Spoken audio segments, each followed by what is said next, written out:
ജമ്മു കശ്മീരിൽ പ്രതിപക്ഷ സഖ്യം ഇന്ത്യയിൽ ഭിന്നത രൂക്ഷമാകുന്നു. സഖ്യത്തിലെ പാർട്ടികളായ നാഷണൽ കോൺഫറൻസും PDPയും പരസ്പരം മത്സരിക്കാൻ തയ്യാറെടുക്കുകയാണ്. 3 സീറ്റിൽ നാഷണൽ കോൺഫറൻസ് സ്ഥാനാർത്ഥികളെ തീരുമാനിച്ചതിന് പിന്നാലെയാണ് ഒറ്റയ്ക്ക് മത്സരിക്കുമെന്ന് PDPയും പ്രഖ്യാപിച്ചത്. അതേസമയം ചർച്ചയ്ക്കുള്ള അവസരം ഇനിയുമുണ്ടെന്ന് നാഷണൽ കോൺഫറൻസ് നേതാവ് ഒമർ അബ്ദുള്ള പറഞ്ഞു.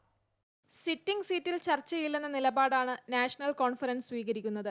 കശ്മീർ താഴ്വരയിലെ 3 സീറ്റിൽ പാർട്ടി മത്സരിക്കുമെന്നും ജമ്മു മേഖലയിലെ 2 സീറ്റിൽ കോൺഗ്രസുമായി ധാരണയിലെത്തും എന്നുമുള്ള നാഷണൽ കോൺഫറൻസ് നിലപാടാണ് PDP സ്വന്തം സ്ഥാനാർത്ഥികളെ മത്സരിപ്പിക്കുമെന്ന് പ്രഖ്യാപിക്കാൻ കാരണം. സിറ്റിംഗ് സീറ്റുകളായ ബാരാമുള്ള, ശ്രീനഗർ, അനന്ത്നാഗ് എന്നീ മണ്ഡലങ്ങളിൽ വിട്ടുവീഴ്ചയില്ലെന്ന നിലപാട് ഒമർ അബ്ദുള്ള കോൺഗ്രസിനെയും PDPയെയും അറിയിക്കുകയും ചെയ്തു. പിതാവ് ഫറൂഖ് അബ്ദുള്ള മത്സരിക്കില്ലെന്നും നാഷണൽ കോൺഫറൻസിന് വിജയപ്രതീക്ഷയെന്നും പാർട്ടി വൈസ് പ്രസിഡന്റ് ഒമർ അബ്ദുള്ള വ്യക്തമാക്കുകയും ചെയ്തു. പിന്നാലെ ഇനി ചർച്ചകൾക്കും കാത്തിരിപ്പിനുമില്ലെന്നും ഒറ്റയ്ക്ക് മത്സരിക്കുമെന്നും PDP അറിയിച്ചു. PDPക്ക് പഴയ സ്വാധീനമില്ലെന്ന് ഒമർ പറഞ്ഞത് വേദനിപ്പിച്ചെന്ന് PDP നേതാവ് മെഹബൂബ മുഫ്തി പറഞ്ഞു.